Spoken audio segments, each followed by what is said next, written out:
வணக்கம், வாங்க வருக. இது உங்கள் எம்என்ஆர் பில்டர்ஸ். இப்போ பாத்தீங்கன்னா அன்னைக்கு வாஸ்து நாளை வச்சு நம்ம ஒரு பில்டிங் மார்க் பண்றா சொல்லியிருந்தோம். இப்போ கூட்டு குடும்பமா இருக்கீங்கன்னா, அண்ணன் தம்பி 2 பேர் இருக்காங்கன்னா 2 பேரும் ஒரே இடத்துல இருக்கிற மாதிரி இருக்கிறதுக்கு தான் இந்த ஒரு ஐடியாவை லான்ச் பண்ணியிருக்கோம். அதாவது 2 வீடுமே ஒரே அளவு, ஒரே டிசைன், எல்லாமே ஆல்வேஸ் சேமா தான் இருக்கும்.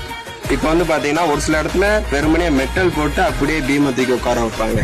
நம்ம ஏன் செங்கல் பத்திரிச்சு உட்கார வைக்கோம்னா அதோட டைமென்ஷன் மாறாமல் இருக்கும், லோடு கரெக்டா எடுத்துக்கு டிஸ்ட்ரிபியூட் ஆகும். அதனாலதான் நம்ம இந்த ஒரு மெத்தடை யூஸ் பண்றோம். பாத்தீங்கன்னா ஹால் ரொம்ப பெருசாக போட்டுருக்கோம்.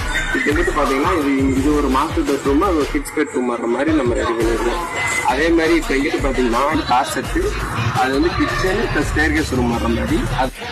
அது பாத்தீங்கன்னா நம்ம செப்டிக் டேங்க் எர்த்ஒர்க் பண்ணும்போதே போட்டுருக்கோம். ஏன்னா இப்போ ஏன் பண்றோம்னா அப்பதான் டெப்த் அதிகமா கிடைக்கும். அதாவது இப்போ நீங்க அடிக்கடி வேஸ்ட் அல்ற மாதிரி இருக்கக்கூடாதுங்கிறதுக்காக தான் டெப்த் அதிகமா போகும். அடுத்தடுத்த வேலைகள்